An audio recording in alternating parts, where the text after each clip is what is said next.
I've built an empire on the principle that everything has a price. Loyalty, silence, cooperation, all commodities to be negotiated and acquired. In 57 years of life, 30 of them spent navigating the shadowed corridors of power in Chicago, I had never encountered something I couldn't purchase, persuade, or, when necessary, pressure into compliance. Until I met Elena Alves on a Tuesday afternoon in September, when the last gasps of summer heat shimmered off the cracked pavement of her modest neighborhood in Logan Square. I remember every detail of that first encounter, with the clarity of a photograph burned into film. My driver, Dario, had parked the black Mercedes, deliberately unmarked, nothing ostentatious, across the street from a 3-story brick building whose facade bore the weathered dignity of pre-war construction. The address had been verified twice. 3rd floor, apartment 3B. Elena Alves, translator of rare manuscripts, specializing in medieval Portuguese and obscure Renaissance texts. "Boss, you sure about this?" Dario asked, his thick fingers drumming against the steering wheel. He'd been with me for 15 years, long enough to recognize when I was pursuing something outside our usual operations. "We got translators on retainer. Why this particular woman?" "Because she's the best," I replied, adjusting my cufflinks. Simple platinum, nothing gaudy, and checking my reflection in the rearview mirror. At 57, I still commanded a room when I entered it. Silver threaded liberally through my dark hair, but my shoulders remained broad beneath tailored suits, my posture that of a man accustomed to deference. The lines around my eyes and mouth told stories I never spoke aloud, earned through decades of difficult decisions and careful survival. The manuscript I needed translated was a 16th century Portuguese text acquired through channels best left unexamined. It allegedly contained encoded property deeds and financial records that could prove useful. But it required someone with expertise in archaic dialects and historical context, someone discreet, someone I could control. Elena Alves's academic credentials were impeccable. Doctorate from the University of Chicago, publications in obscure scholarly journals, recommendations from professors who spoke of her work with reverence. What made her perfect for my purposes was her isolation. No family in Chicago, few friends, a solitary existence devoted entirely to her translations. Easy to influence, easy to contain. Or so I believed. I climbed the narrow staircase, noting the worn treads and the faint smell of cooking spices, cumin and coriander, seeping from behind closed doors. The building's bones were good, solid construction from an era when craftsmanship mattered, but time and neglect had taken their toll. Paint peeled in the corners. The overhead light flickered uncertainly. Apartment 3B's door was painted a deep forest green, the only one in the hallway with any color. A small brass nameplate read simply, E. Alves. I knocked 3 times, firm but not aggressive, and waited. The woman who opened the door was not what I expected. I had imagined someone severe, bookish in the stereotypical sense, glasses, hair in a tight bun, the slightly hunched posture of someone who spent too many hours bent over ancient texts, academic frumpiness wrapped in cardigans and practical shoes. Elena Alves wore a simple white linen shirt, sleeves rolled to her elbows. Over dark jeans that hugged curves she clearly didn't feel the need to hide or advertise. Her hair, thick, dark, shot through with a few strands of silver she hadn't bothered to conceal, fell loose around her shoulders. No makeup that I could discern, just naturally olive skin and dark eyes that assessed me with immediate, unsettling intelligence. She was beautiful in a way that had nothing to do with conventional prettiness. Hers was the beauty of competence, of a woman entirely comfortable in her own skin, unburdened by the need for external validation. At 34, she carried herself with the quiet authority of someone who had long ago stopped apologizing for taking up space in the world. "Yes?" she asked, one hand remaining on the doorframe, her body positioned to close the door quickly if needed. Cautious, but not fearful. "Ms. Alves, my name is Salvatore Vieira. I apologize for arriving without an appointment, but I have a business proposition that requires discretion and expertise, both of which I understand you possess in abundance." Her dark eyes narrowed slightly, taking in my expensive suit. the subtle bulge where Dario's presence would be just visible if she glanced past me down the hallway, the careful neutrality of my expression that marked me as someone accustomed to concealing intentions. "What kind of business proposition, Mr. Vieira?" I appreciated the directness. "I have a 16th century Portuguese manuscript that requires translation, historical significance, possible encoding of financial records. I need someone who can not only translate the text, but understand the historical context and identify any concealed information. I'm prepared to pay very well for your services and your absolute discretion." Something flickered in her eyes, not greed as I'd expected, but professional interest. She glanced past me, noting Dario's position by the stairwell, then returned her attention to my face. "How well is very well, Mr. Vieira?" I named a figure, 5 times her typical rate for such work, based on my research into her previous projects. Elena's expression didn't change. "That's generous, almost suspiciously generous. What aren't you telling me about this manuscript?" "Its provenance is complicated, but I assure you the work itself is entirely legal. I'm not asking you to do anything criminal, merely to translate a historical document." "Merely," she repeated, a slight smile touching her lips that didn't reach her eyes. "And the discretion you mentioned, what exactly would that entail?" "The manuscript's contents remain confidential. You would work exclusively on this project until completion. No discussion of the text with colleagues, no publication of findings, no retention of copies.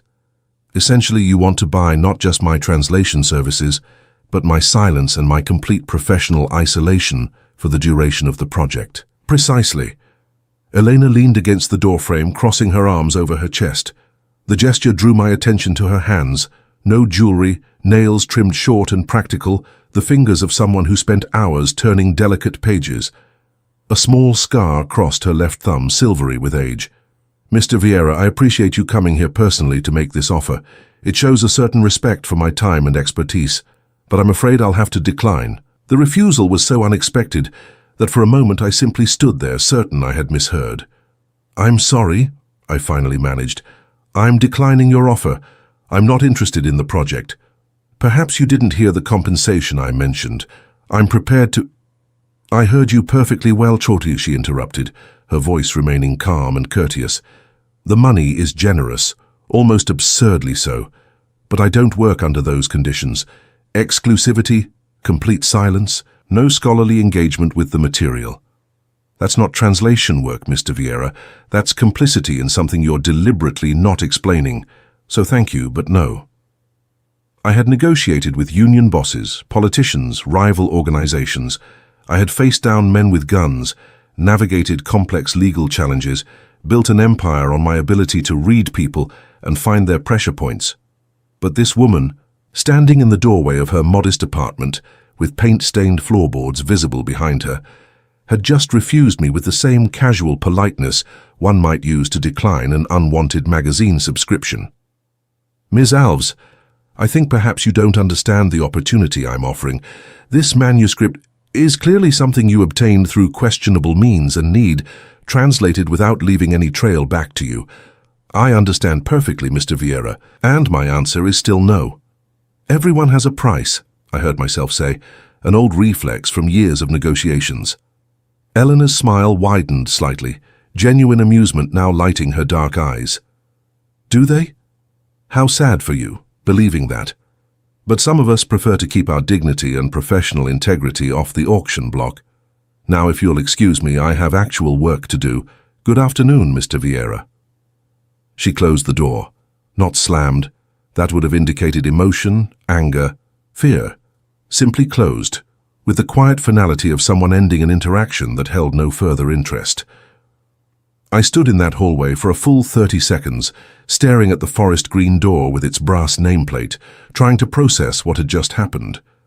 Dario approached cautiously, his hand hovering near the weapon I knew he carried beneath his jacket.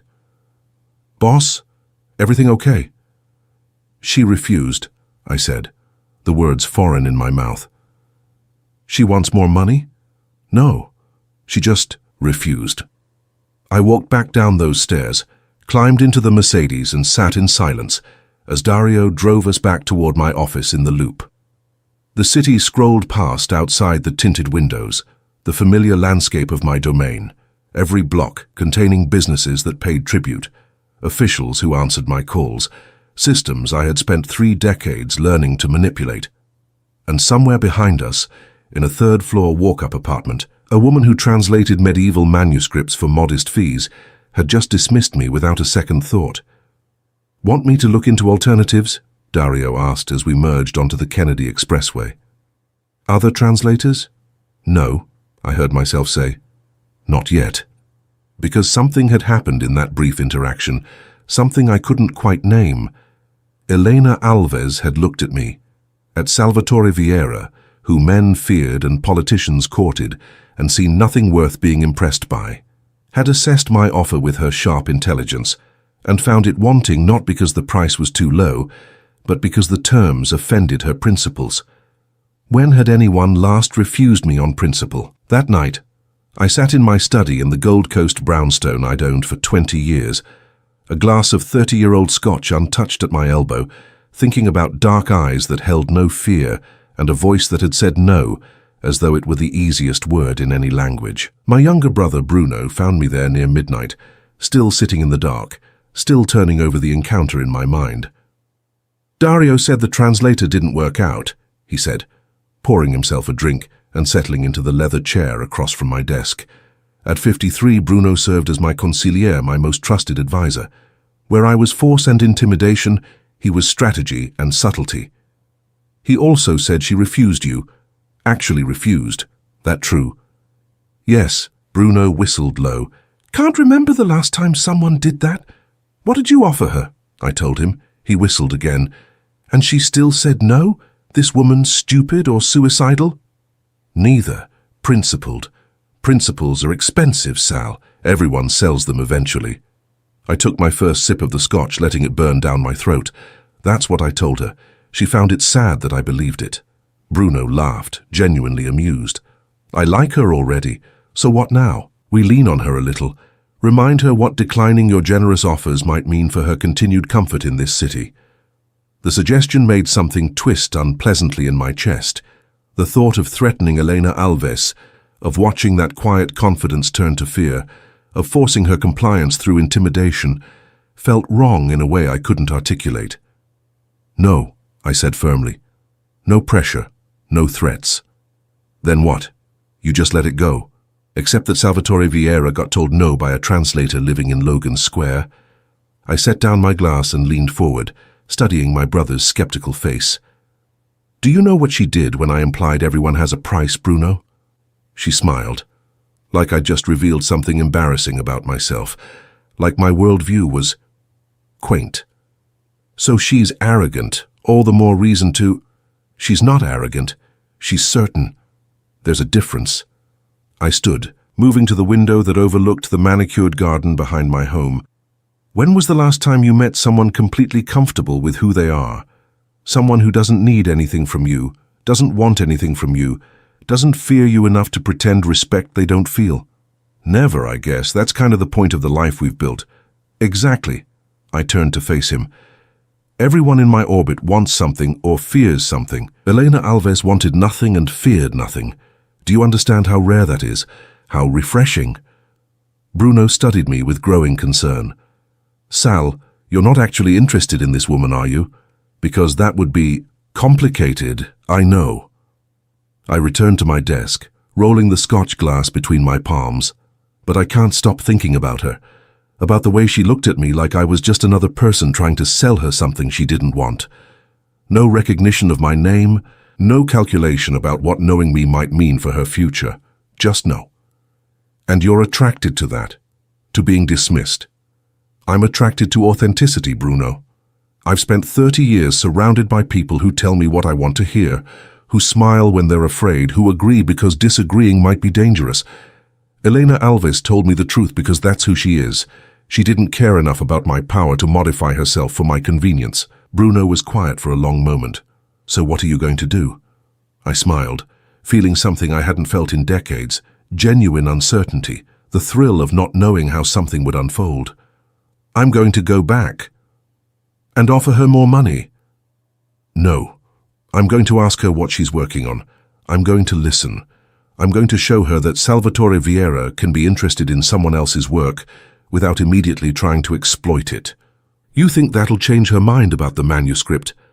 I don't care about the manuscript anymore, I admitted, surprising myself with the truth of it. I'll find another translator for that. But Elena Alves, she's a completely different kind of project, one I'm very interested in pursuing.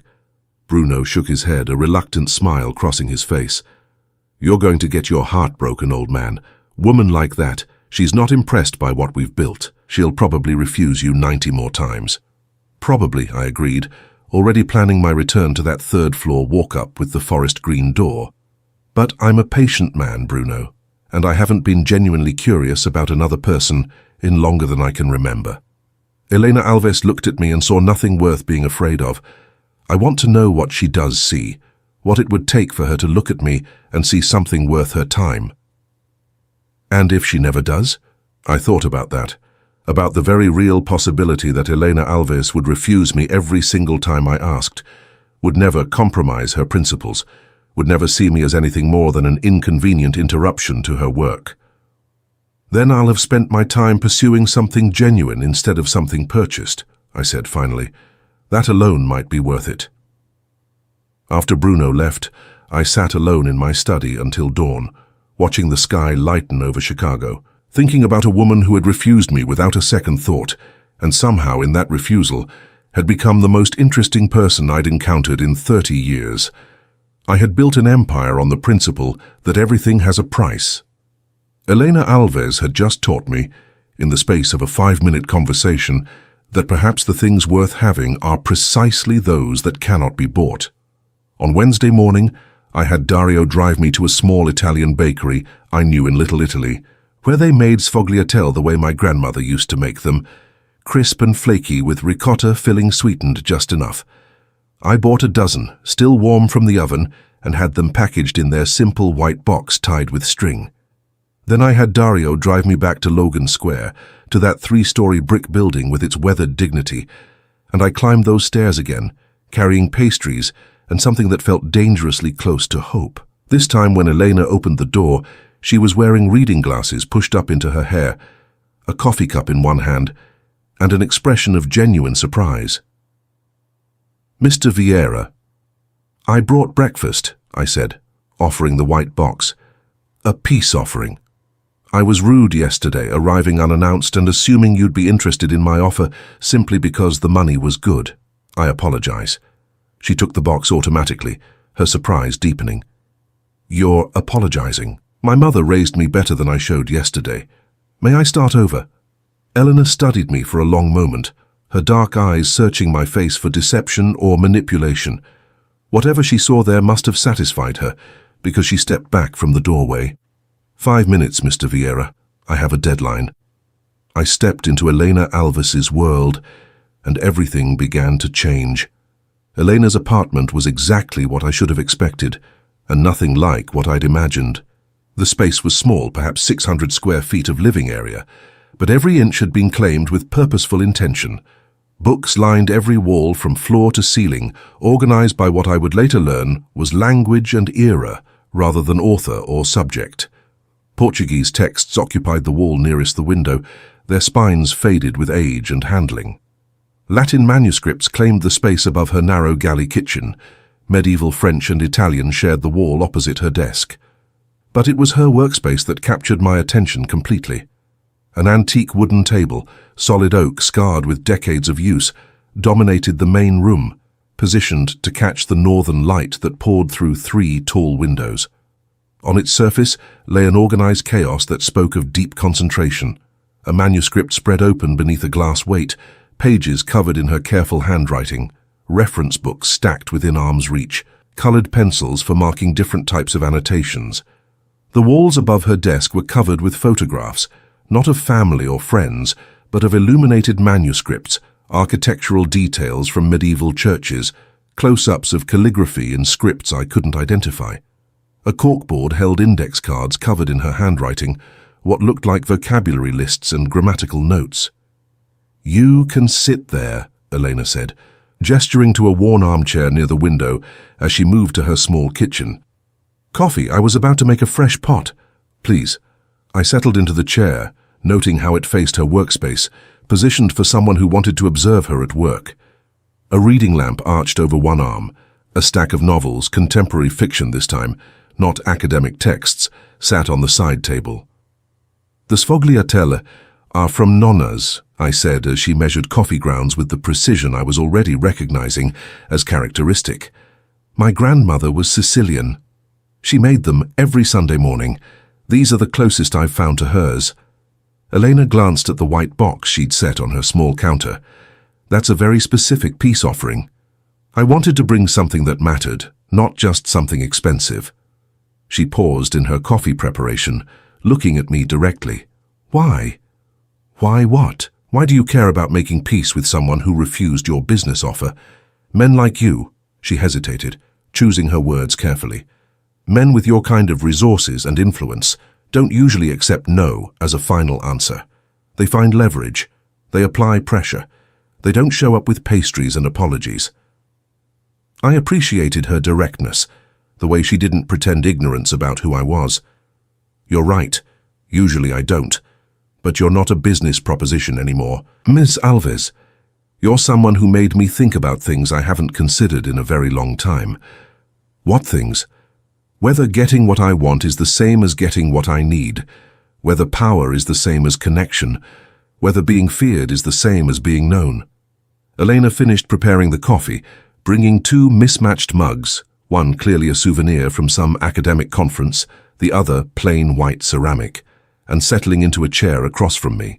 She'd chosen the straight-backed wooden chair from her desk rather than sharing the comfortable seating area, maintaining professional distance. "Those are unusually philosophical thoughts for someone in your line of work," she observed. "What do you think my line of work is?" "I think you acquire things, property, influence, cooperation, through means that exist in the grey areas between legal and illegal. I think people do what you ask because refusing carries consequences. I think you're accustomed to operating in a world where leverage and fear are more valuable currencies than trust or genuine connection." "That's remarkably accurate for someone who claims to know nothing about me." "I didn't claim ignorance, Mr. Vieira. I claimed lack of interest in participating in your world. There's a difference." She sipped her coffee, watching me over the rim of her mug. "Why are you really here?" "Because you said no, and that's so unusual it warranted a second visit. It's so unusual it made me curious about the kind of person who could say it, the kind of person who looked at a substantial sum of money and saw only the strings attached, who valued her integrity more than financial security." Elena smiled slightly, a genuine expression that softened her features. "Financial security is a myth, Mr. Vieira. I learned that young. My parents died when I was 19.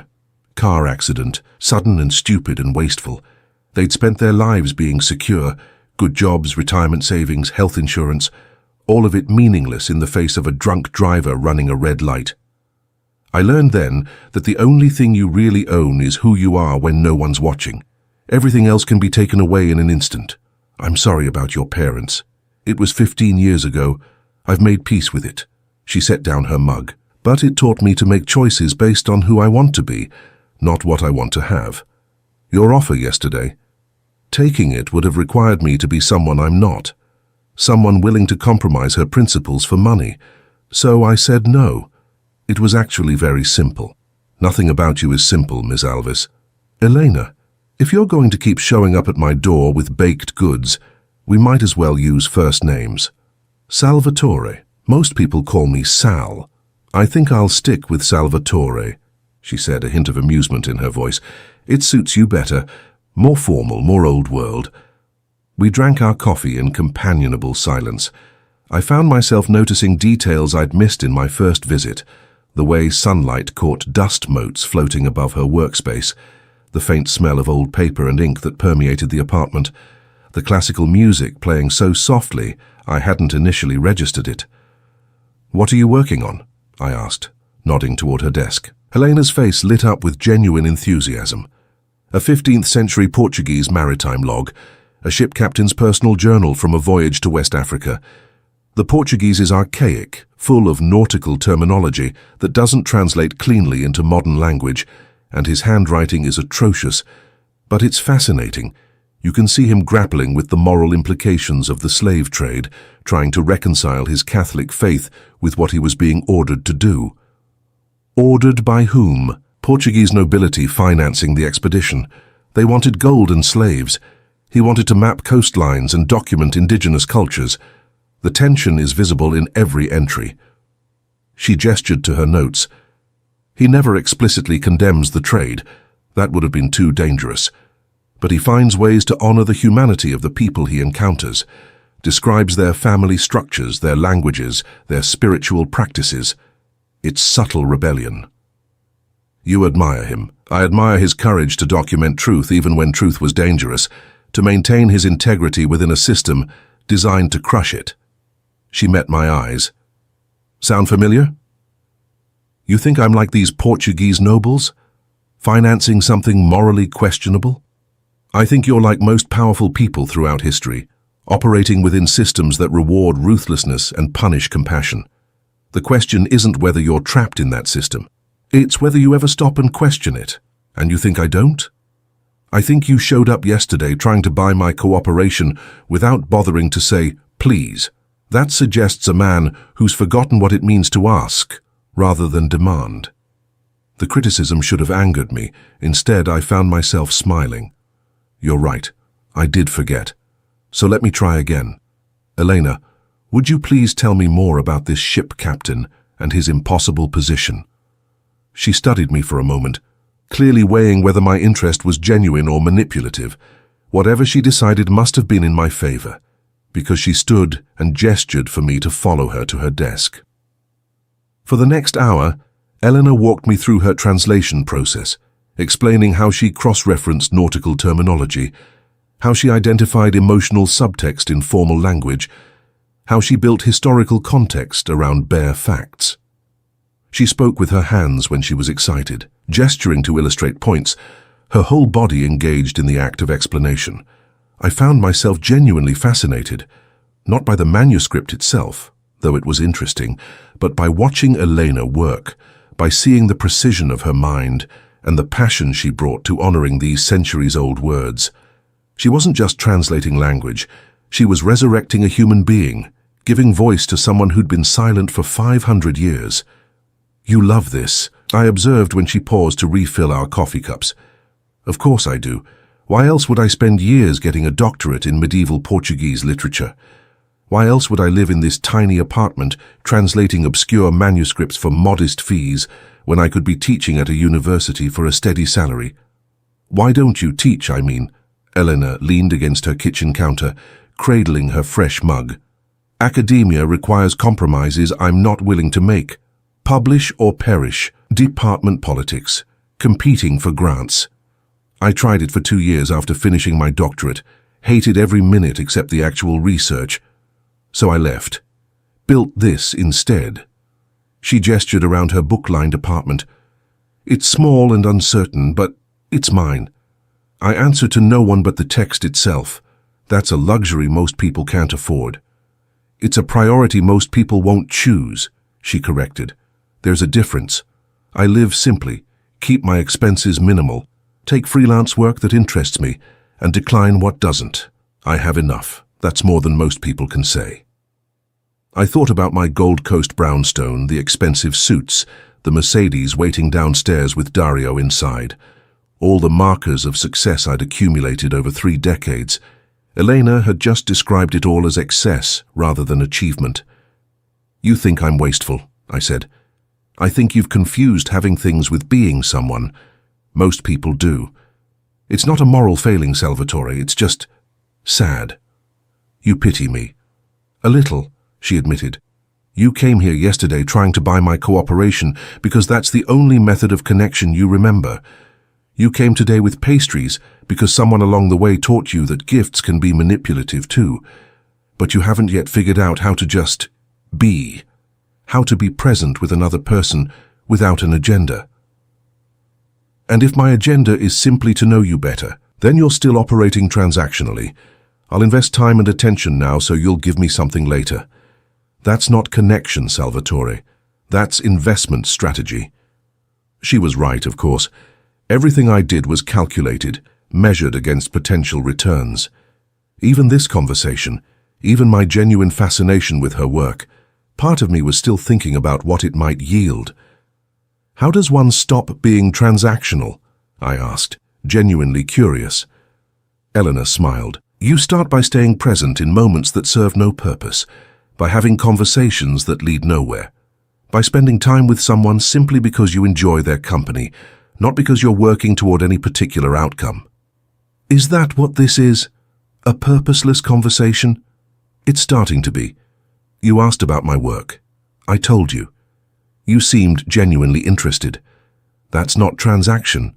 That's just two people talking about something one of them finds fascinating. No agenda, no goal, just exchange. I looked at my watch, an old Rolex my father had given me, simple and elegant, and was startled to discover that 90 minutes had passed. I'd told Dario I'd be 15 minutes, 20 at most. I should go, I said, standing. I'm sure you need to get back to your captain's moral crisis. Probably. Deadlines wait for no one. Elena walked me to the door. Thank you for this sfogliatelle, Salvatore, and for asking about my work. Thank you for sharing it, for teaching me the difference between demanding and asking. I was halfway down the stairs when her voice stopped me. Salvatore? I turned to see her leaning over the railing, her dark hair falling forward over her shoulder. If you come back, and I suspect you will, bring questions, not gifts. Your attention is more valuable than your money.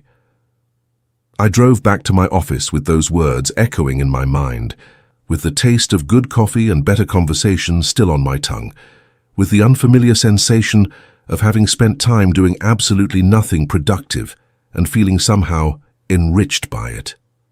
Bruno found me that afternoon staring out my office window, neglecting the stack of documents that required my attention. How'd it go? He asked. She said my attention is more valuable than my money. Huh. That's either very wise or completely crazy. Both, I think. I turned from the window to face him. I'm going back Friday, same time. Why Friday? Because that gives me 5 days to think of good questions, to learn how to be present without agenda, to practice being someone worth her time. Bruno shook his head, but he was smiling. You've got it bad, old man. I've got it differently, am I corrected? For the first time in 30 years, I'm pursuing something I can't calculate or control. It's terrifying. And I can't wait to see what happens next. That Friday, I returned to Elena's apartment at 7 in the evening, when I knew the light would be fading and she'd be finishing her day's work. I brought nothing but myself and a question I'd spent all week considering. She answered the door in soft clothes, cotton pants and an oversized sweater, her hair damp from a recent shower, reading glasses still perched on her nose. Salvatore, right on time. You were expecting me? You're a man of patterns. I suspected you'd choose Friday evening. End of the work week, symbolic fresh start. Come in. Her apartment smelled of jasmine tea and the slightly musty scent of old books. She'd been working. Her desk showed evidence of intense concentration, papers spread in organized chaos. I have a question, I said as she poured us both tea from a ceramic pot. Just one. You had 5 days. One important one. When you look at me, what do you see? Elena considered this, settling into her chair with the same thoughtful precision she brought to her translations. I see a man who's forgotten how to want things he can't take. Someone who's built so many walls around himself that he's not sure anymore what he's protecting or from whom. I see loneliness disguised as power. The accuracy of her assessment stole my breath. That's harsh. You asked for honesty. I'm constitutionally incapable of anything else. What would it take for you to see something different? For you to become someone different? Not in grand gestures or dramatic changes, just in small, consistent choices to be present, to be honest, to want connection more than control. She sipped her tea. Why do you ask? Because I want to be someone you'd choose to spend time with.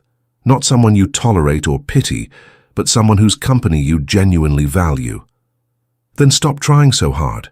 Stop calculating. Stop thinking about what you should say or do to impress me. Just be here. Talk to me about things that matter to you, not things you think I want to hear. So I did. I told her about my father, who'd built his small empire through violence and died young from its consequences. About my mother, who'd taught me that power was survival and love was weakness. About the 30 years I'd spent building something larger than my father's legacy, while slowly losing touch with everything that made life worth living. Elena listened without judgment, without advice, just present in that moment of honesty. And when I finished, she told me about her own ghosts, the parents she'd lost, the academic career she'd abandoned, the loneliness of choosing integrity over belonging. We talked until midnight, until the tea grew cold, and the city sounds outside her window shifted from evening bustle to night quiet. We talked about nothing that served any purpose, achieved any goal, moved toward any objective. We just talked. Two people, present in a moment that led nowhere except to the next moment. And when I finally left, walking down those familiar stairs to where Dario waited patiently in the Mercedes, I felt something I hadn't felt in decades, the simple satisfaction of being known by another person, not feared, not obeyed, just known. "Same time next Friday?" Elena asked as I paused at her door. "If you'll have me." "Bring your questions, Salvatore. I'll bring the tea." It became our pattern. Every Friday at 7, I climbed those stairs to apartment 3B, and Elena opened her forest green door to let me into her world. We never made plans beyond the next Friday, never discussed where this was leading or what it meant. We just showed up, week after week, two people learning how to be present with each other. And slowly, week by week, I felt the walls I'd spent 30 years building begin to crack. By the 10th Friday, I had learned that Elena took her coffee black in the morning, but with honey in the afternoon, that she worked best in the hours just after dawn, when the city was quiet and her mind was fresh, that she spoke 4 languages fluently and could read 6 more, each one a window into a different way of seeing the world. I had learned that she was allergic to roses, but loved carnations for their spicy scent, that she'd never traveled outside the United States, despite dedicating her life to studying European manuscripts, that she dreamed in Portuguese sometimes, her sleeping mind so saturated with the language that it became her unconscious default. These small intimacies accumulated like interest, compounding into something I couldn't name, but felt growing with each passing week. Bruno noticed the change in me. So did Dario, though he was too professional to comment. I found myself distracted during business meetings, my mind wandering to Elena's book-lined apartment, wondering what manuscript she was translating, what historical figure she was resurrecting through her careful attention to centuries-old words. "You're different," Bruno observed one Tuesday afternoon, catching me staring out my office window instead of reviewing the quarterly reports he'd prepared. "Softer somehow, less sharp." Is that criticism? Observation. The question is whether it's dangerous. A soft man in our business doesn't survive long. I turned from the window to face him. "I'm 57 years old, Bruno. I've survived 3 decades in a world designed to kill or corrupt everyone who enters it. Maybe softness isn't weakness. Maybe it's what happens when you finally remember you're human. Philosophy now, she's really gotten to you. She's teaching me the difference between existing and living. There's a distinction I'd forgotten." Bruno studied me with concern. "You seeing her? Romantically, I mean?" "I'm seeing her every Friday. We talk, we drink tea. We exist in each other's presence without agenda or expectation. Is that romantic? I don't know. It's something. Though, something I haven't felt since, maybe ever. You know this can't end well. Woman like that, she's not built for our world. And you can't leave yours. Not really. The life we've built doesn't grant retirement. I'm aware of the complications, Bruno. I'm choosing to ignore them for now. To be present in what is rather than afraid of what might be." He shook his head. "You sound like a self-help book. It's unsettling." But he was right about the complications. Our worlds were fundamentally incompatible. Elena lived in deliberate simplicity, her integrity non-negotiable. I operated in moral grey areas, my wealth built on enterprises that existed in the shadows. Every Friday when I climbed those stairs to her apartment, I left behind the man people feared and tried to become someone she might respect. The division was becoming unsustainable. On the 15th Friday, I'd begun counting them like milestones. I arrived to find Elena visibly upset. She opened the door with red-rimmed eyes, her usual composure fractured. "What happened?" I asked immediately, stepping inside and closing the door behind me. "My landlord sold the building. New owner wants to convert it to luxury condos. I have 60 days to vacate." She gestured helplessly at the books lining every wall. 60 days to find a new place and move 15 years of accumulated research in this market, with my budget. My first instinct was to solve it, to buy the building myself, to find her a better apartment and pay the first year's rent, to use my resources to eliminate her problem. But I'd learned enough about Elena to know that solving her problems for her would be the worst possible response. "What do you need?" I asked instead. "I don't know. Time. Space.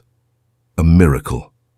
She sank into her chair, looking around at her carefully organized world with devastation. "I built this, Salvatore. Every book positioned exactly where I need it, every reference within arm's reach. This apartment isn't just where I live, it's how I work, and I can't afford anything comparable in this city. I'll have to move to the suburbs, add commute time to my days, probably lose clients who need quick turnarounds." I sat across from her, fighting every instinct to fix this with money and influence. "Tell me what you're feeling. Angry, helpless, tired of being vulnerable to other people's decisions. The landlord who sold without warning his tenants. The new owner who sees us as inconvenient obstacles to profit. The whole system that treats housing as investment instead of necessity." She looked at me directly.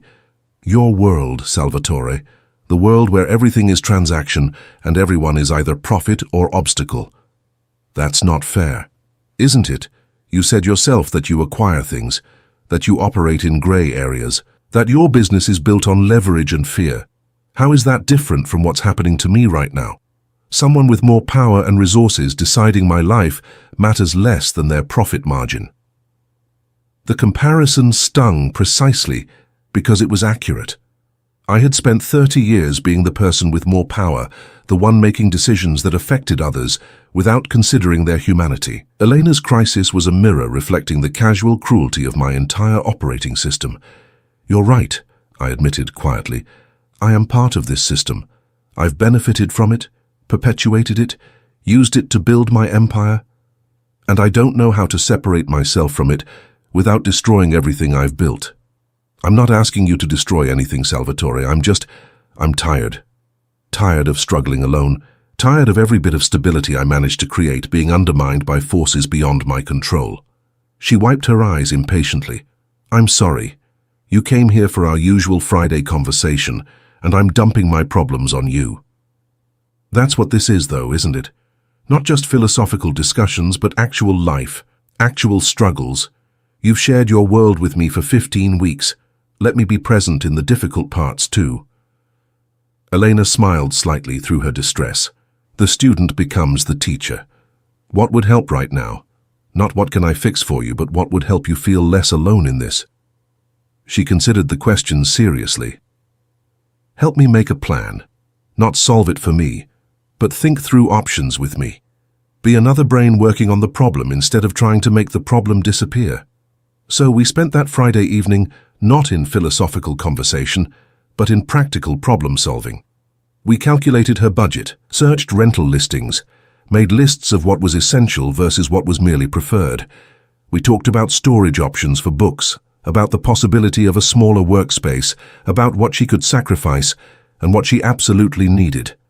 I contributed ideas, not solutions, asked questions rather than issuing directives, treated her crisis as a puzzle we were solving together rather than a problem I could eliminate with sufficient application of resources. It was harder than any negotiation I'd ever conducted. Every instinct screamed to simply buy her security, to remove the obstacle of money from her path. But Elena needed agency more than she needed rescue. She needed to find her own way, with support, but not substitution. At midnight, we'd developed a plan. Not a perfect plan, but a workable one. Eleanor would look for a smaller apartment further north, sacrifice some convenience for affordability. She'd invest in better organizational systems to maximize limited space. She'd build the same careful world she'd built here, just smaller, just different. "Thank you," she said, as I prepared to leave. Not for solving it, but for sitting with me while I solved it, for treating me like someone capable of handling her own life instead of someone who needed rescuing. That's what you've been teaching me, isn't it? How to be present without agenda, how to offer support without control. You're learning. She walked me to the door, then hesitated. Salvatore, can I ask you something personal? Always. Why do you keep coming here? Really? We're from completely different worlds. I have nothing to offer you, no access to power, no useful connections, no way to advance your interests. So why spend every Friday evening in this tiny apartment with a woman who translates dead languages? I looked at her, really looked at her, standing in her doorway with books rising behind her like ramparts, her dark eyes searching mine for honest answer. Because you're the only person in my life who sees me without fear. The only conversation I have all week that isn't tainted by calculation or motive.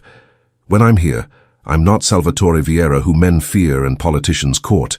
I'm just a man, flawed and uncertain and trying to remember what it means to be human. You give me that gift every Friday. How could I not keep coming back?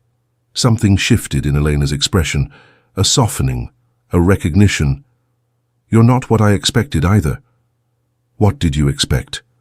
A predator, someone who would eventually show his true nature, who would try to leverage our growing friendship into something transactional. But you haven't. 15 weeks, and you've never asked me for anything except my time, never pressured me to reconsider the manuscript translation, never tried to make this into something you could use. You've just shown up, week after week. Is that significant? It's unprecedented in my experience. Men usually want something from me. My expertise, my attention, my body, my validation. You seem content to simply exist in my space, to be known without being possessed. Maybe I'm learning that being known is enough. That connection doesn't require possession. Eleanor smiled, a genuine expression that transformed her face. Then you're learning the most important lesson I have to teach, being present without grasping, wanting without taking, loving without owning. The word hung between us, loving, neither of us quite ready to examine what it might mean. Same time next Friday, I asked. Same time. And Salvatore? Thank you for seeing me clearly enough to know that solving my problems would be the worst way to help me. I carried those words with me down the stairs, into the Mercedes where Dario waited patiently, back to my Gold Coast brownstone with its expensive emptiness. That night I lay awake thinking about the difference between rescue and support, between solving and witnessing, between using my power to eliminate problems and using my presence to honor someone's agency in facing them. Elena was teaching me a completely different kind of strength, not the strength of dominance but the strength of restraint, not the power to control but the power to serve. It was the hardest education I'd ever undertaken. The next Friday, number 16, I arrived with a question I'd been afraid to ask. Elena let me in, poured tea, settled into our familiar pattern of presence and conversation. But I could feel the question pressing against my throat, demanding voice. What would you do if you didn't have to worry about money?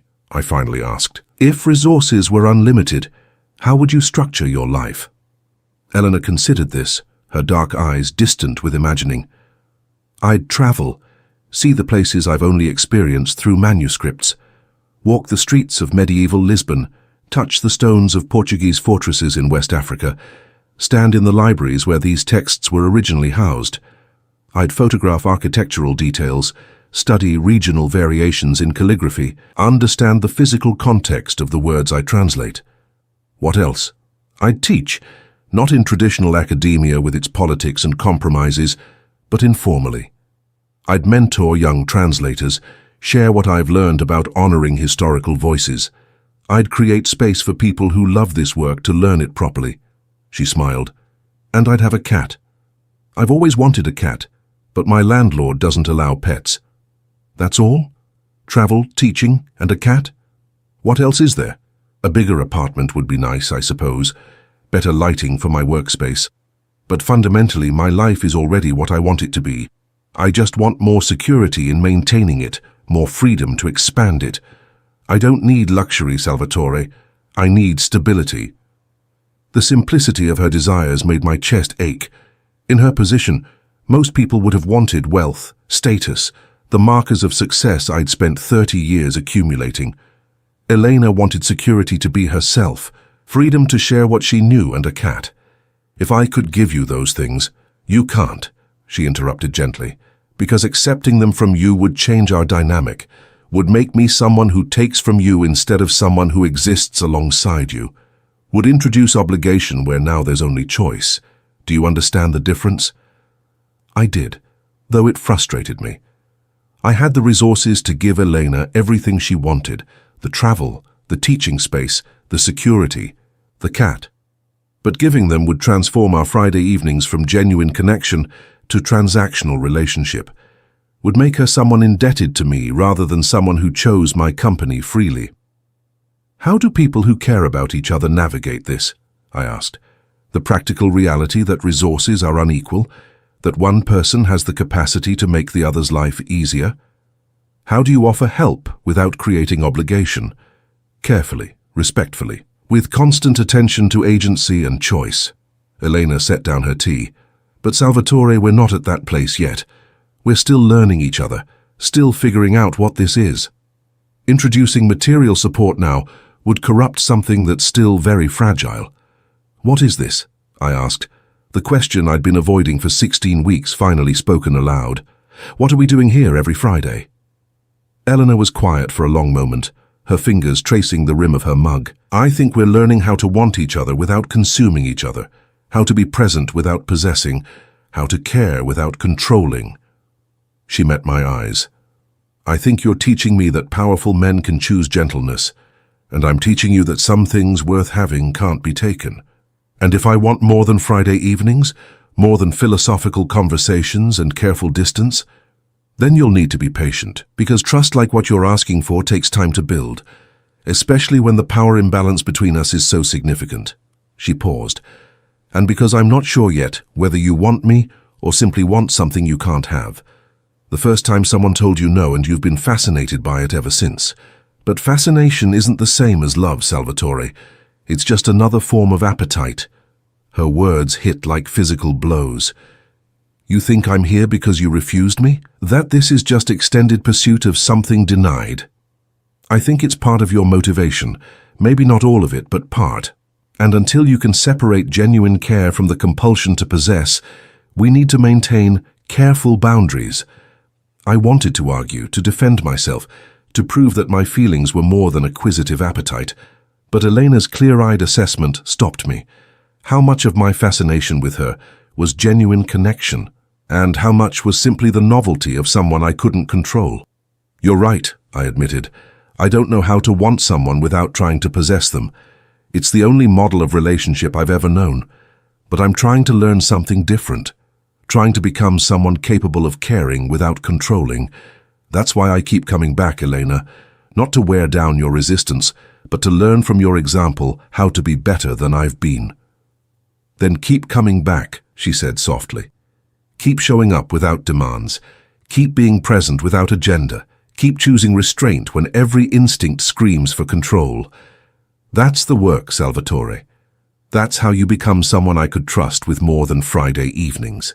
I left that night with more questions than answers, but also with a clear understanding of what was required.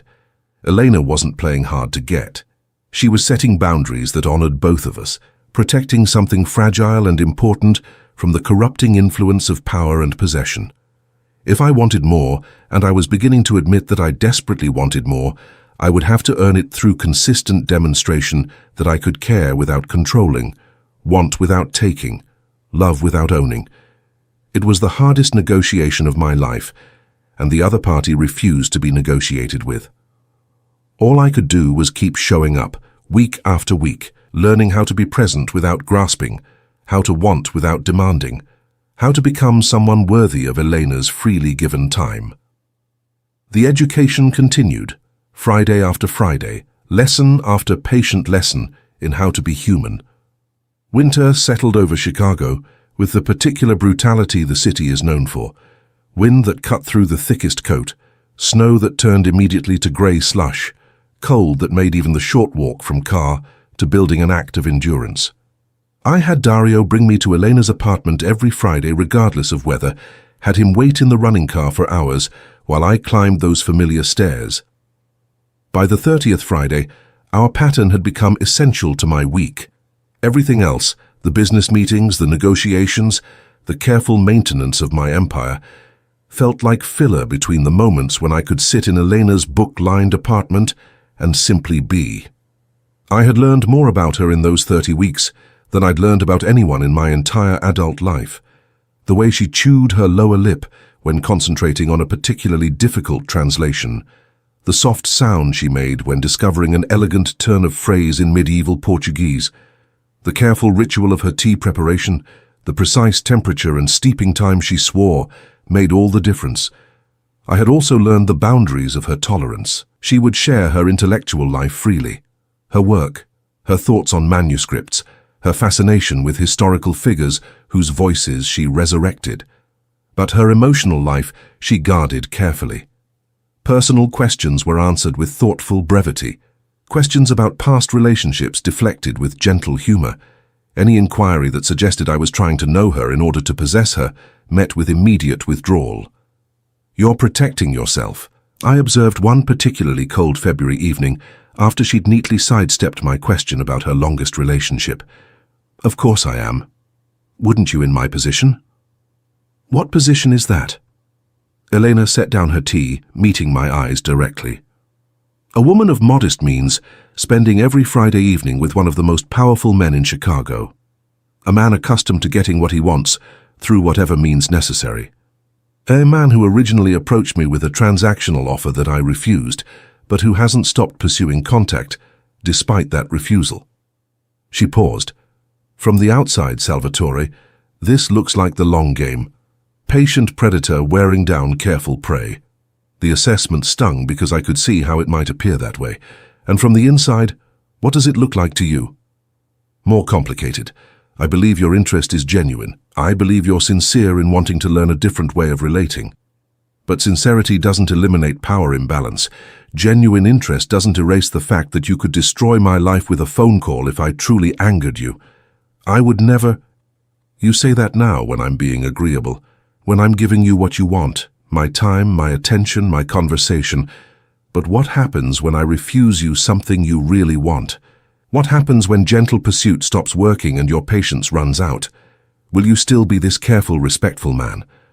Or will you become the person you've been for 30 years, someone who takes what he wants, regardless of consent?" I stood and moved to her window, looking out at the snow-covered street below, at the Mercedes idling at the curb with Dario inside. "How do I prove to you that I won't?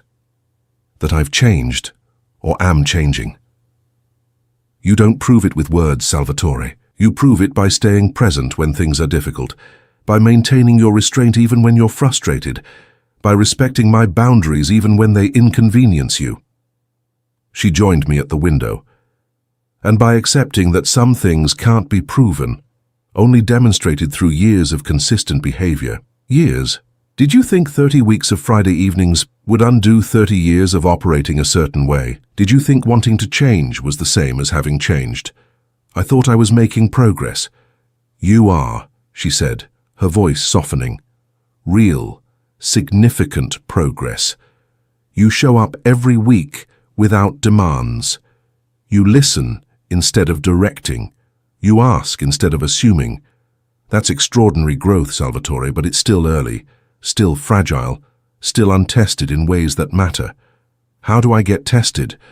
What would it take for you to trust that this is real?" Elena was quiet for a long moment, her breath fogging the cold window glass. Time, consistency, and probably some kind of crisis that forces you to choose between what you want and what I need. I had no way of knowing that the crisis would arrive the very next week. Tuesday afternoon, Bruno entered my office with an expression I'd learned to recognize over decades, controlled concern masking significant problem. He closed the door before speaking, always a bad sign. "We've got a situation with the DeMarco family. They're pushing into territory we've controlled for 15 years. Aggressive moves, deliberate provocation. They're trying to force a response. I leaned back in my chair, immediately shifting into the mode I'd perfected over 3 decades. What kind of response are they expecting? Violence. They want us to escalate so they have justification for all-out war. They think we've gone soft, that you've lost your edge. Bruno's eyes narrowed. They're not entirely wrong. You've been distracted, unfocused. People have noticed. My business hasn't suffered. Not yet. But perception is reality in our world. If people think you've gone soft, they'll test you. And if you don't respond with appropriate force. He didn't need to finish. We both knew what happened to weak leaders in our world. What are my options? Limited. We can't let this stand. DeMarco is using a woman as his front, claims she runs a legitimate import business, but she's laundering money and moving product, operating out of a warehouse in Logan Square. My attention sharpened. Logan Square? Yeah, why? What's the address? Bruno consulted his notes. 2847 North Kedzie. Why does that matter? My stomach dropped. That was 3 blocks from Elena's apartment. 3 blocks from the neighborhood I'd been visiting every Friday for 30 weeks. Is there any indication DeMarco knows about my personal interests in that area? Understanding dawned in Bruno's eyes. You think he's targeting your translator? Using her as leverage? I think it's a suspicious coincidence that he's operating in the exact neighborhood where I spend every Friday evening. A neighborhood I've never had business interests in before. Shit. Bruno sat down heavily. So what do? We can't ignore DeMarco's provocation. But if we respond with force in that neighborhood, your translator gets caught in the crossfire. At minimum, she'll know what you really are, what we really do. I stared at the papers on my desk without seeing them, mind racing through options and consequences. Every choice I made would reveal something to Elena.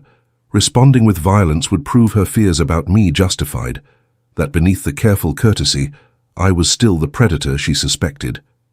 But failing to respond would show weakness my organization couldn't afford, would invite more aggression, would potentially endanger her more by suggesting she was leverage that worked.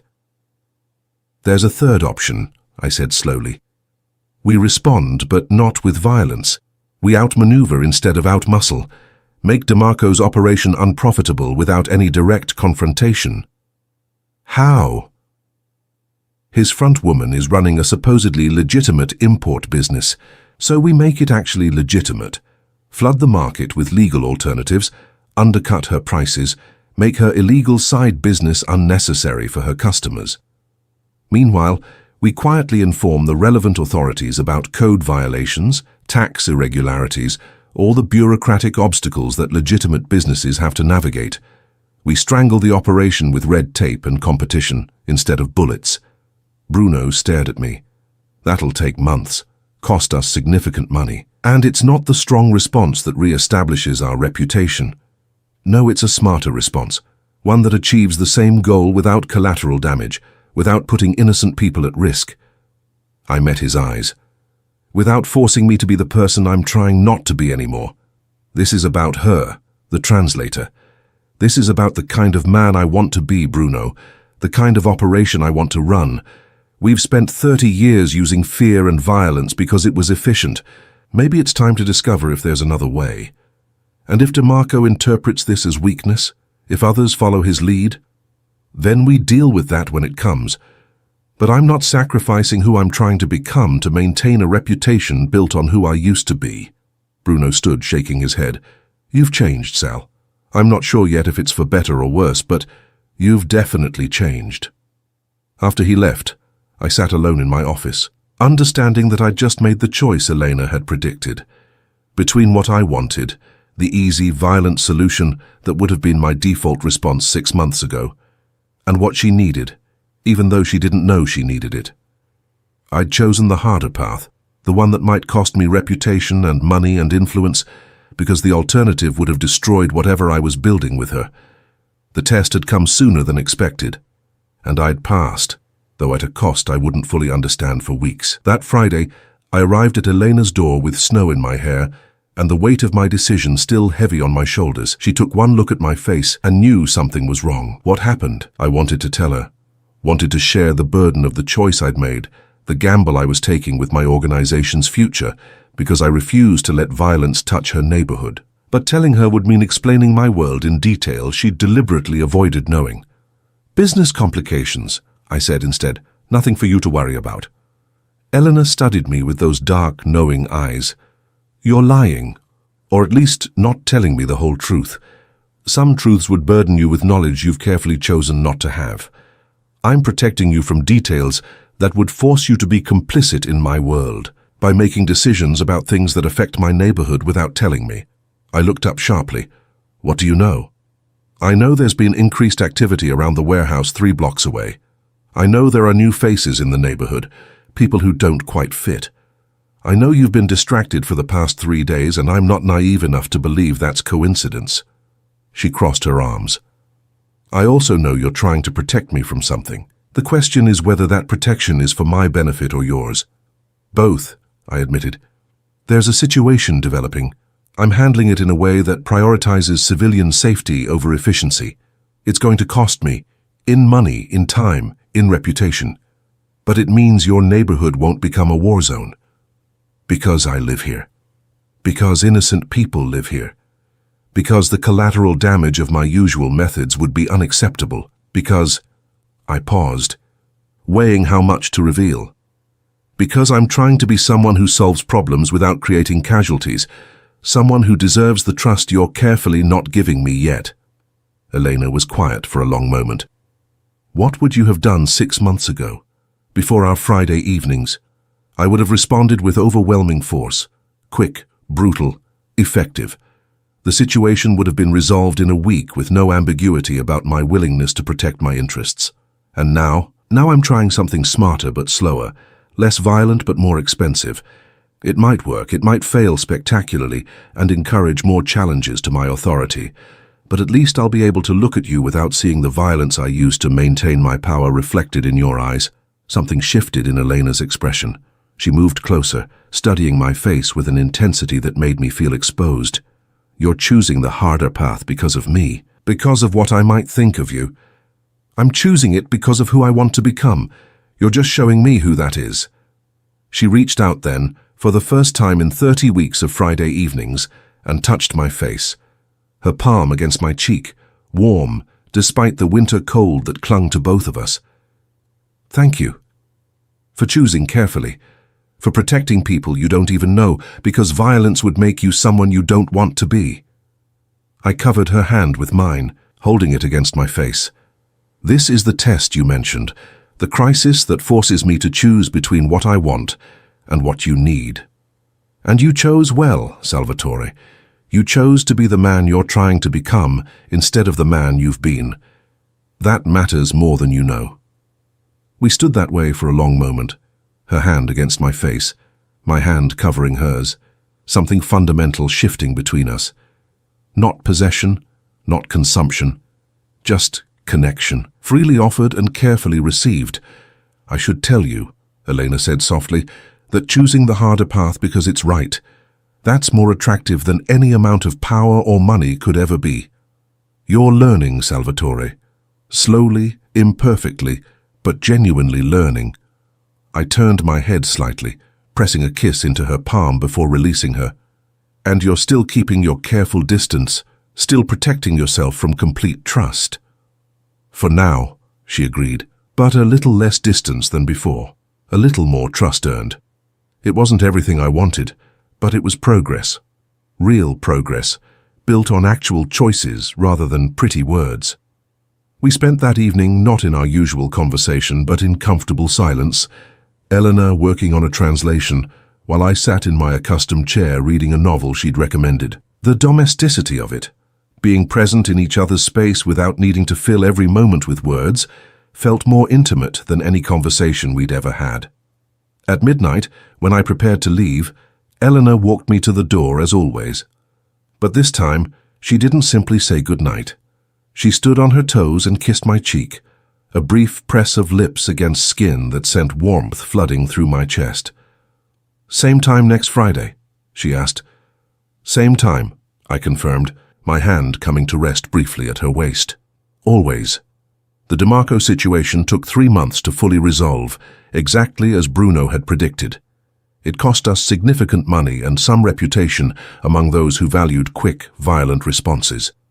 But it also demonstrated that my organization could achieve goals through intelligence and strategy rather than fear and force.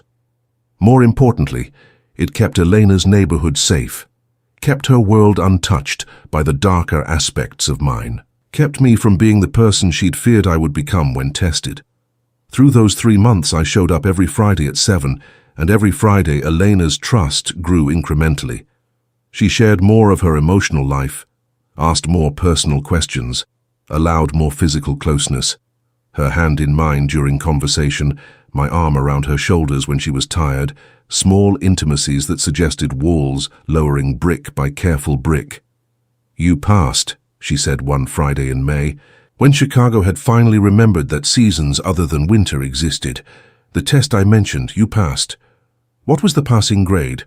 Consistent demonstration that you'll choose carefully even when it costs you, that you'll protect people who can't protect themselves even when violence would be easier, that you're capable of growth and change." She smiled. "You've been showing me that for months now, Salvatore. At some point, I need to start believing the evidence." "And do you? Believe it?" "I'm getting there.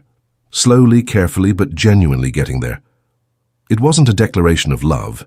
It wasn't even a promise of future intimacy, but it was acknowledgement that the work I'd been doing, the person I'd been trying to become, was visible to her, was real enough to earn incremental trust. For now, that was enough. By the 50th Friday, I had memorized the rhythm of Elena's breathing when she slept. She'd fallen asleep on her sofa one evening in late June, exhausted from a particularly demanding translation project, and rather than wake her, I'd simply sat in my accustomed chair and watched her chest rise and fall with the steady cadence of deep rest. Dario had texted twice asking if I was ready to leave. I'd ignored both messages, unwilling to disturb the trust implicit in Elena's unconscious vulnerability, that she felt safe enough in my presence to surrender to sleep, to be unguarded and defenseless while I kept watch. When she woke near midnight, blinking in confusion at the late hour, I was still there, reading by the small lamp, present but not intrusive, waiting without demand. "You stayed," she said, her voice rough with sleep. "I stayed. You were exhausted. I wasn't going to wake you just to observe social convention." She sat up, pushing her dark hair back from her face. "You could have left, locked the door behind you." "I could have, but I wanted to be here when you woke. Wanted you to know that I can be trusted with your vulnerability." Elena looked at me for a long moment, something shifting in her expression. "Come sit with me." I moved from my chair to the sofa, settling beside her. She immediately curled into my side, her head against my shoulder, a casual intimacy we'd never shared before. I wrapped my arm around her, feeling the warm weight of her against me, hardly daring to breathe for fear of breaking the moment. "I'm 50 weeks into this," she said softly. 50 Friday evenings of you showing up without demands, being present without pressure, learning how to want without taking. Do you know how extraordinary that is? It's what you required, what you deserved. It's more than that. Most men would have given up after 5 weeks, decided I was too difficult, too demanding, not worth the investment of time and patience.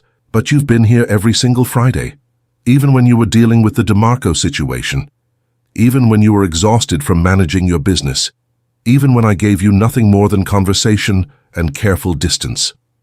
She tilted her head to look up at me. Why? Because being here is the best part of my week, because learning who you are feels more important than anything else I do, because I'm 57 years old, Elena, and I've never wanted to know another person the way I want to know you, not to possess or control or use, but just to understand, to be present with, to care for in whatever way you'll allow. You're in love with me. It wasn't a question, but I answered anyway. Yes, completely irrevocably in love with you. Have been for months, though I've been trying not to burden you with it. That's why you never push, why you accept whatever boundaries I set without arguing. You're afraid that pressing for more would drive me away. Terrified of it, I admitted. I know how fragile this is, how easily I could ruin it by wanting too much too fast. So I've been trying to be patient, to let you set the pace, to prove through consistent action that I can be trusted with more when you're ready to give it. Elena shifted, sitting up to face me fully. And what if I'm never ready? What if 50 weeks becomes 100, becomes 1,000, and I still keep you at this same careful distance? How long would you wait? As long as you needed me to. As long as you kept opening your door on Friday evenings and letting me into your world. I'd wait forever for you, Elena, because these few hours every week where I get to be near you, to exist in your presence, to learn how to be better than I've been, they're worth any amount of patience. That's not healthy, Salvatore. That's not sustainable for either of us. Maybe not. But it's honest. And you've taught me that honesty matters more than strategy. She cupped my face in both hands, her dark eyes searching mine. You beautiful, patient, impossible man.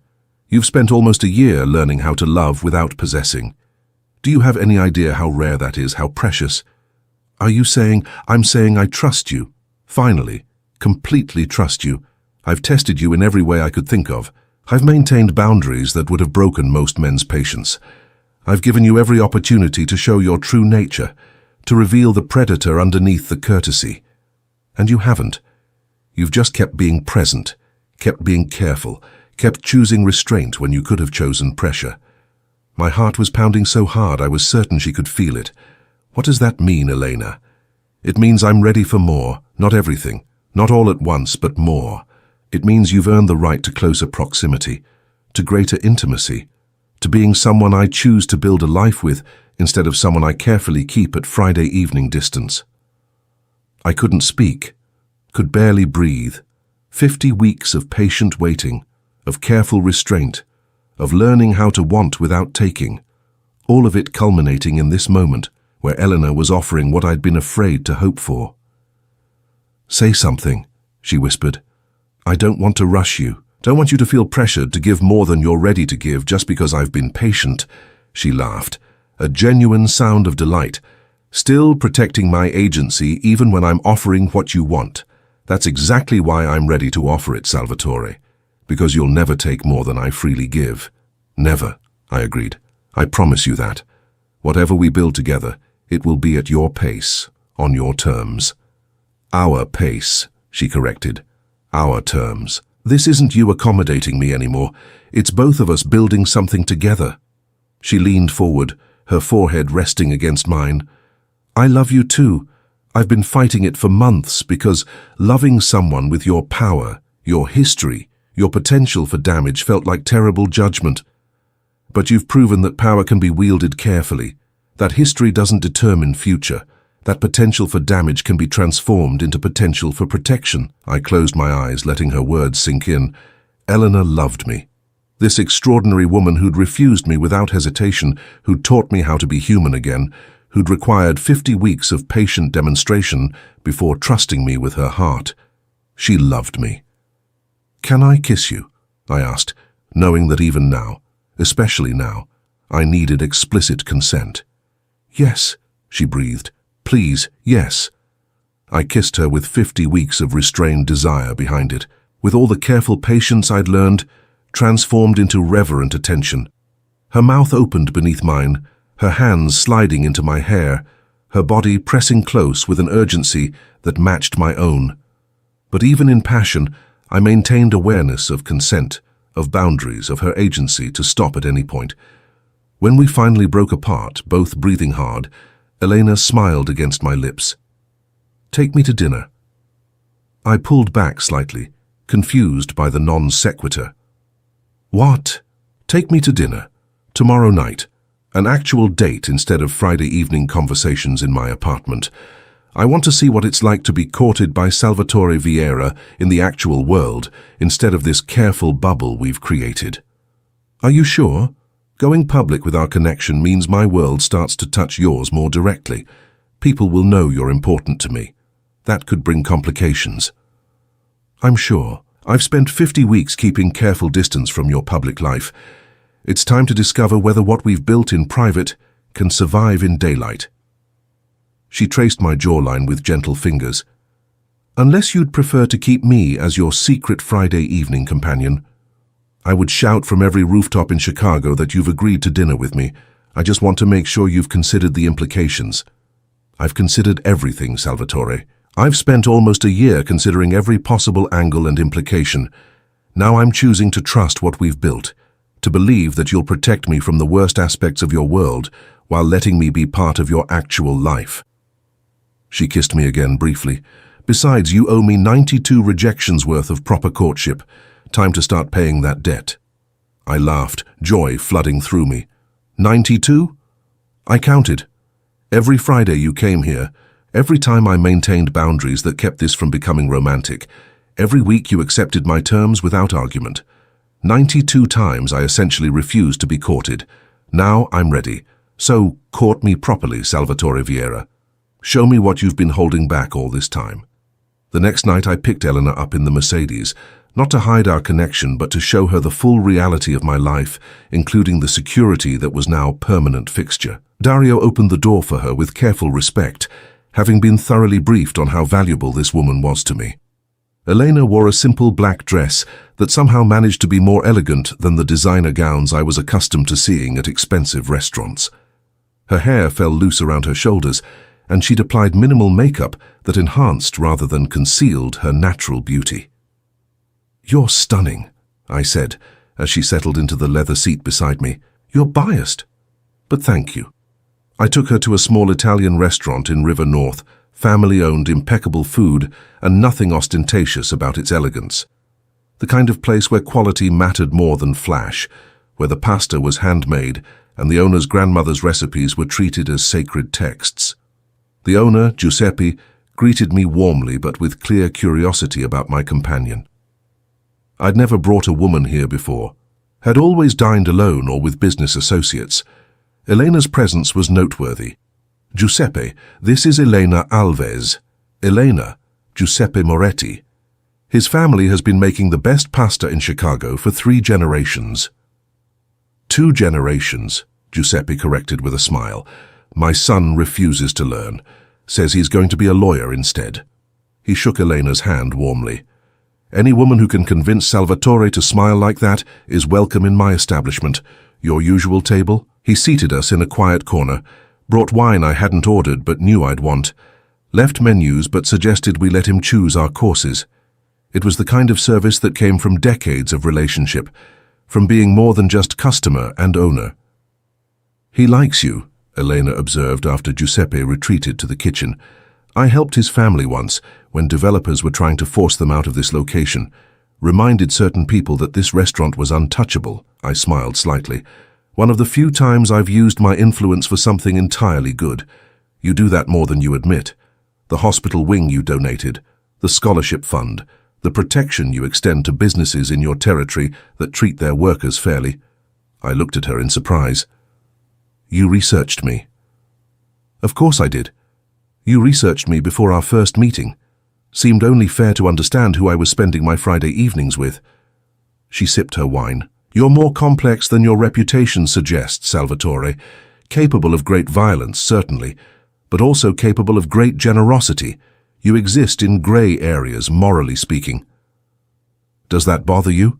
It complicates you, makes you harder to categorize as simply good or simply bad. I've decided I prefer complicated truth to simple fiction." She reached across the table, taking my hand. "I'm not naive about who you are, about what you've done and continue to do, but I also see who you're trying to become. Both things can be true simultaneously. I don't deserve you, maybe not, but you've earned the chance to try. That's all anyone can ask for." We talked through multiple courses, the conversation flowing as easily as it did in her apartment, but with the added pleasure of being seen together in public, of not hiding our growing connection. I found myself relaxing into a version of public presence I'd never accessed before, not the feared business leader or the powerful crime boss, but simply a man having dinner with a woman he loved. Other diners noticed, of course. Salvatore Vieira dining intimately with an unknown woman was noteworthy enough that I saw phones being discreetly aimed our direction, saw whispered speculation at nearby tables. By tomorrow, word would have spread through my entire network that I had someone important in my life. The implications of that would be complicated, would make Elena a potential target for anyone wanting to hurt me, would require increased security measures, careful management of her exposure. But she'd chosen this, understanding the risks, trusting me to protect her while respecting her autonomy. After dinner, instead of having Dario drive us directly back to her apartment, I asked if she'd like to walk along the river. It was a warm summer night, the city's lakefront bustling with evening activity, and I wanted to extend our time together for as long as she'd allow. Elena agreed, and we walked hand in hand along the riverwalk, Dario and another security man maintaining discreet distance. It felt almost normal. Just two people enjoying the evening air, watching boats drift past on the dark water, stealing kisses when the mood struck. "This is what I wanted," Eleanor said, leaning against the railing to watch the city lights reflect in the river. "To know you in the actual world, not just in the careful space we created. To see whether the man who shows up on Friday evenings is the same man who exists in his regular life. And you're more guarded out here, more aware of watching eyes, more conscious of your reputation and image, but fundamentally the same." She turned to face me. "The man who listens when I talk, who asks before assuming, who treats me like someone valuable rather than something owned. He exists here too." "I'm trying to be that man always, not just for you." "I know. I can see it in how you treated Giuseppe, how you interact with Dario, how you move through the world with slightly less sharp edges than you used to. You're changing, Salvatore. Slowly, imperfectly, but genuinely changing." I pulled her close, wrapping my arms around her waist. "Because of you, because you showed me what I was missing, what I'd traded away in building my empire. I was the catalyst, maybe, but you're doing the work. That's what matters."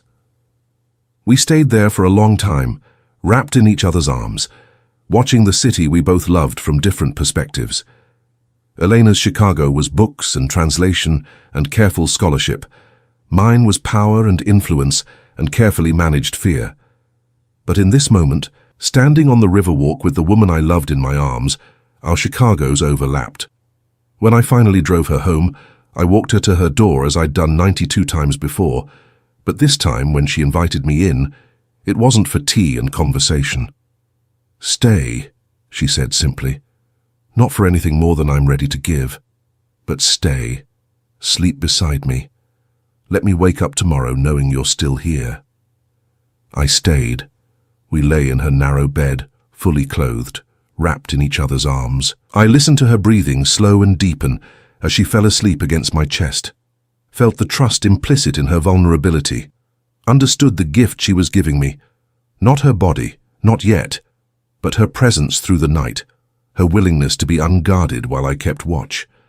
I barely slept, unwilling to miss a moment of having her close, of breathing in the scent of her shampoo, of feeling her heartbeat steady against mine. This was what I'd been waiting for through 92 patient Fridays, not possession or consumption, but simple presence, freely offered and carefully received.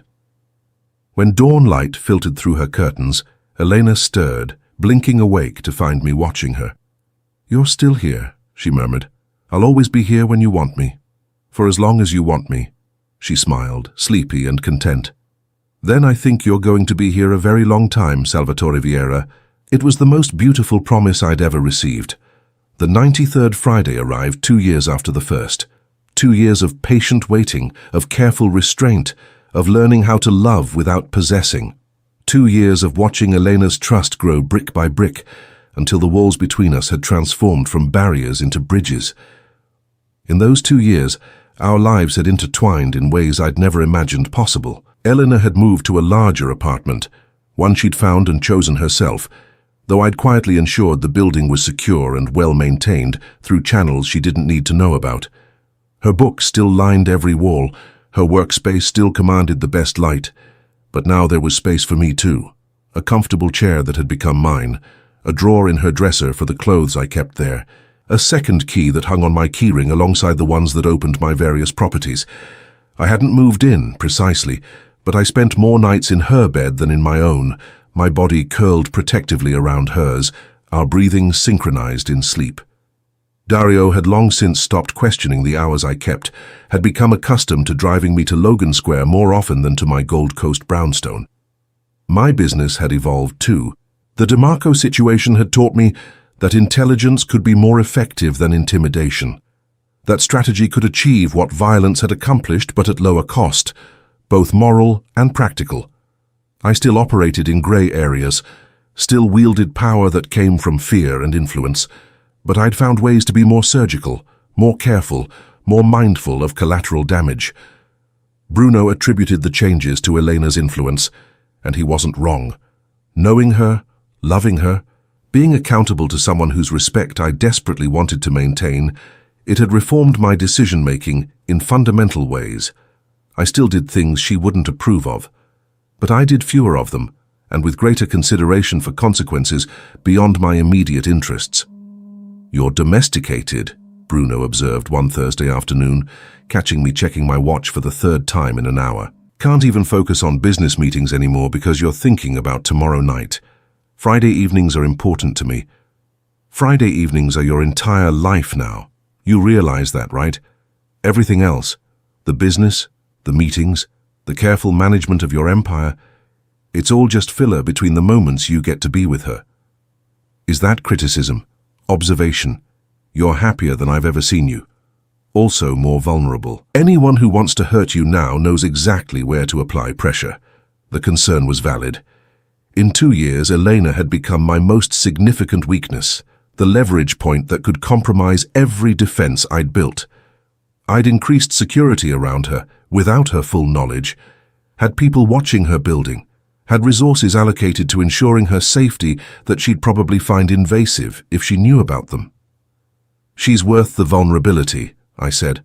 "I hope so, because if anything happens to her, it'll destroy you." I knew he was right, knew that loving Elena had fundamentally altered my risk calculation, had introduced an element of uncertainty into my carefully controlled life that I couldn't eliminate or manage. But the alternative, living without her, returning to the hollow existence I'd maintained before those first Tuesday afternoon, was unthinkable. That Friday evening, I arrived at her apartment at 7, as always, but this time I brought something I'd been planning for months, a small velvet box that weighed almost nothing, but represented everything. Eleanor opened the door in casual clothes, soft pants and an oversized sweater, her hair pulled back in a messy knot, reading glasses perched on her nose. She'd been working, I could tell by the ink smudges on her fingers and the intense focus that still lingered in her expression. "Salvatore," she said, smiling in welcome. "You're early. I'm exactly on time, 7 o'clock. My watch must be slow then." She stood on her toes to kiss me, a greeting ritual we'd developed, her lips soft and familiar against mine. "Come in. I just finished a particularly tricky passage. Want to hear about it?" "Always, but first I have something for you." I followed her inside, noting the small changes since my last visit 2 days ago. Fresh flowers in the vase on her desk. Carnations. She still loved carnations. A new stack of books from the antiquarian shop she frequented. The subtle rearrangement of furniture that suggested she'd been restless, thinking while she worked. Elena settled into her accustomed chair, looking at me with curious attention. "What is it?" I sat across from her, the velvet box heavy in my pocket. My heart was pounding with a nervousness I hadn't felt since adolescence, since before I'd learned to control my emotional responses through force of will. 2 years ago, I began, you opened your door to a man who was trying to buy your cooperation, who thought everything had a price and everyone could be purchased or pressured into compliance. You saw through that immediately, refused me without hesitation, taught me that some things, some people exist outside the transactional logic I'd spent my entire adult life mastering. Elena's expression softened. "You've told me this story before." "I know.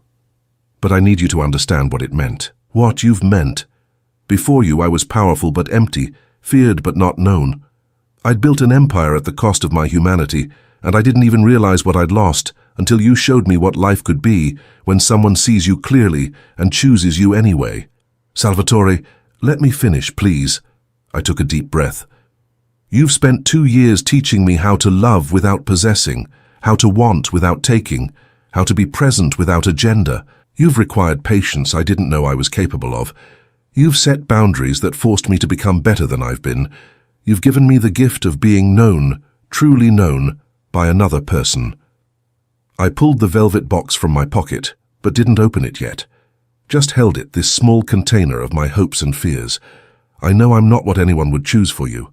I'm too old, too morally compromised, too entangled in a world you've deliberately avoided. I know that loving me brings complications and dangers you never asked for. I know I can never be the simple, safe choice. You're not simple or safe, Elena agreed quietly. You're also brave and thoughtful and capable of extraordinary growth. You're a man who shows up every single week for 2 years because you promised you would, who chooses restraint when pressure would be easier, who protects people who can't protect themselves even when it costs you. You're complicated and difficult, and absolutely worth the complications. I opened the box. Inside was a simple platinum band.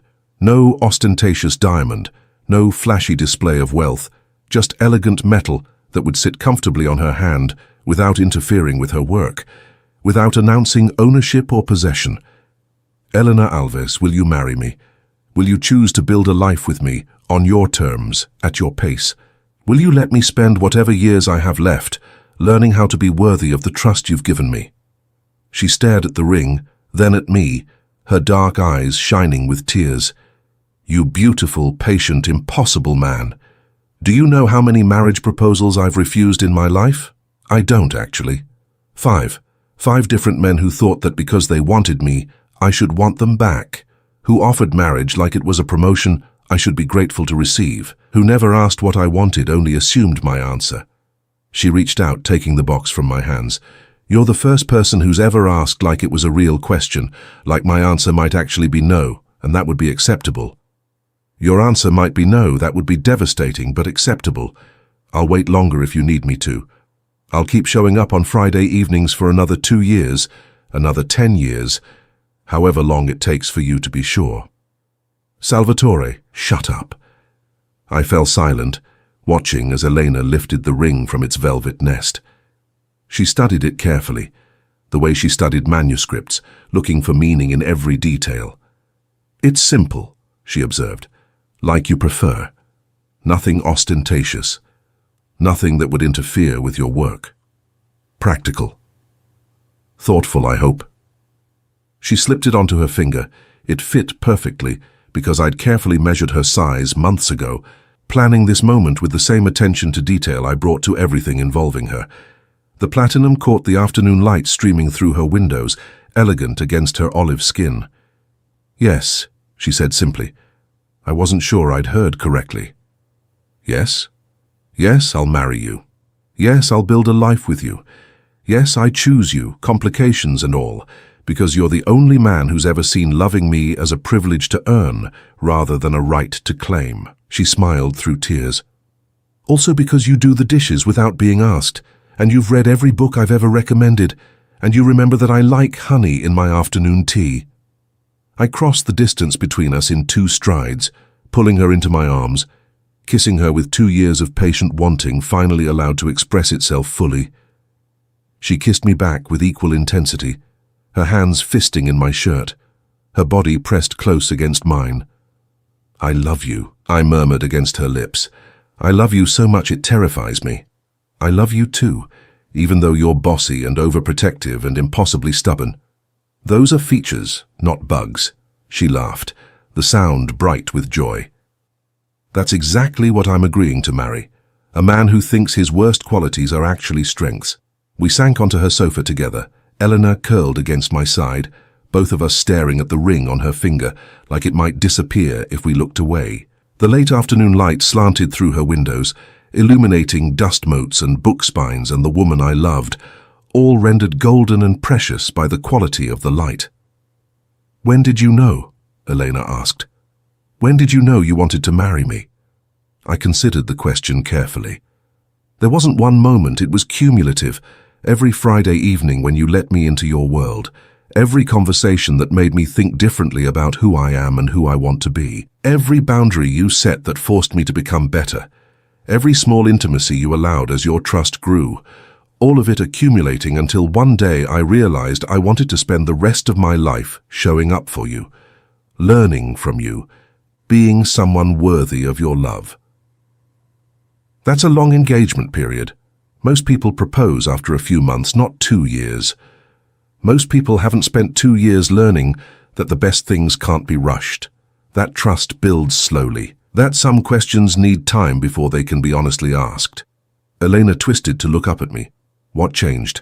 Why ask now instead of waiting longer? Because I finally believe I deserve you, not because I've become perfect. I'm still morally complicated, still operating in gray areas, but because I've proven to myself that I can be the man you need me to be, that I can choose carefully when it matters, that I can love without consuming. I traced her jawline gently. I've spent 2 years being tested by life and by you, and I've passed enough tests to earn the right to ask. What if you fail future tests? What if you make mistakes?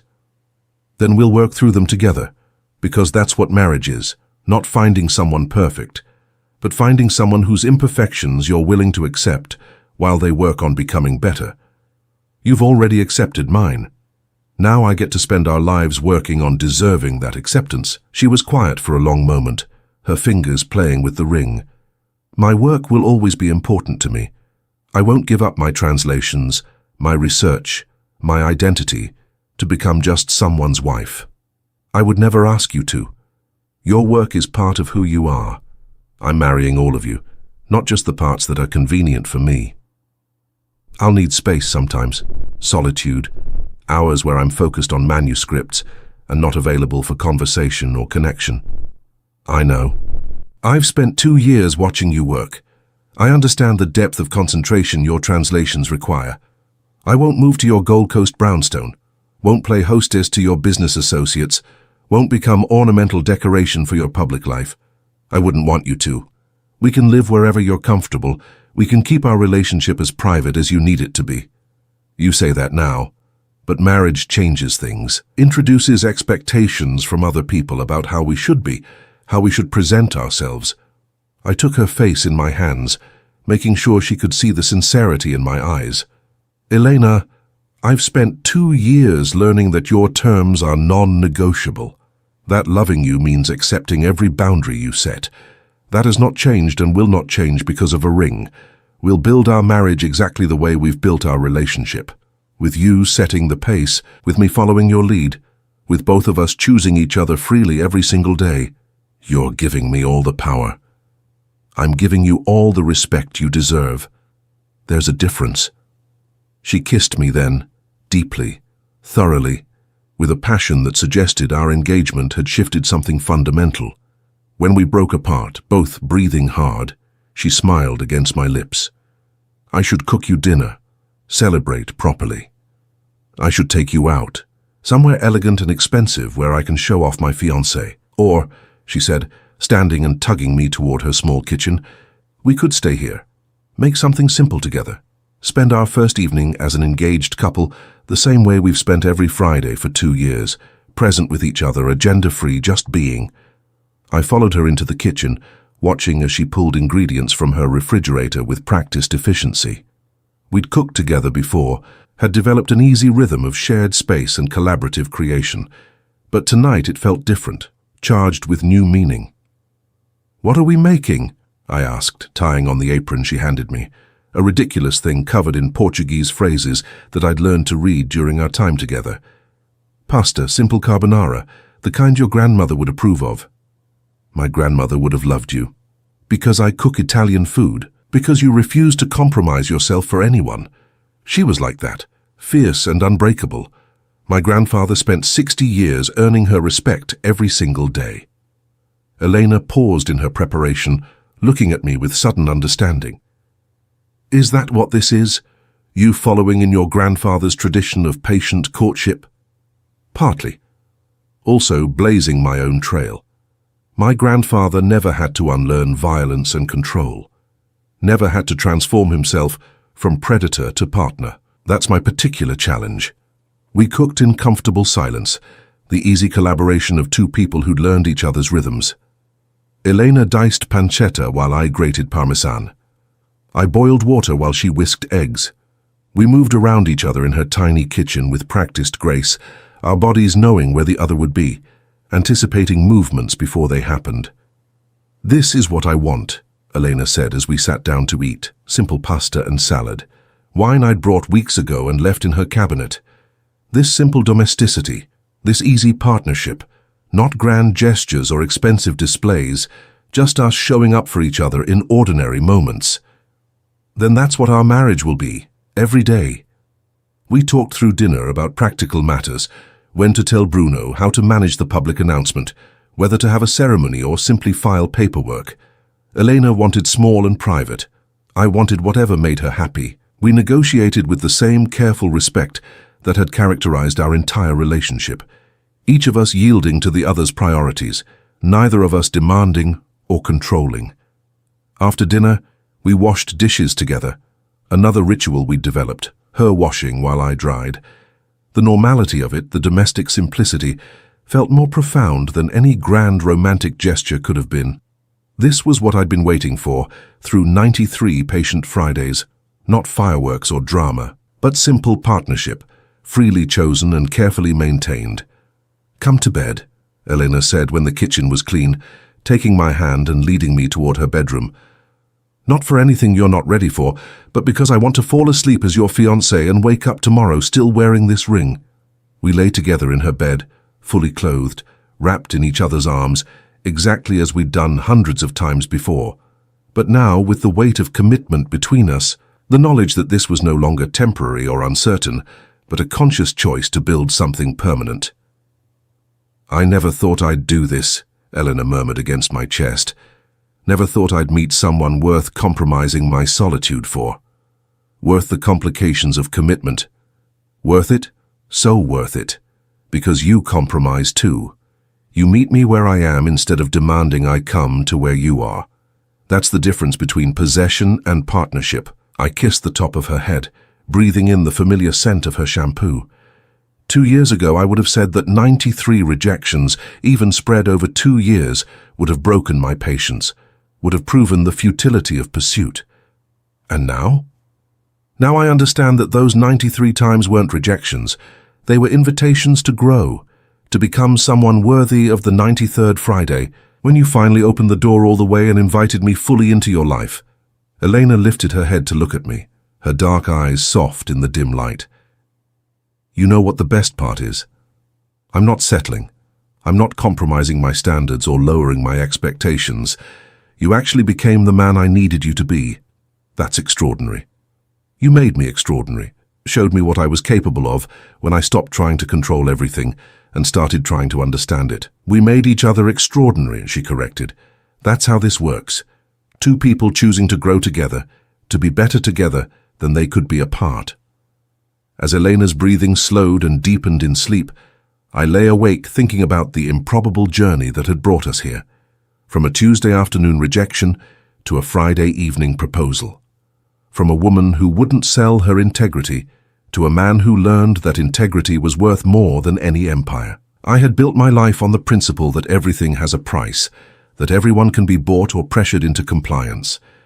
Elena Alves had taught me, through 93 patient weeks of Friday evenings, that the things most worth having are precisely those that cannot be bought, only earned, only freely given, only offered when trust has been built brick by careful brick.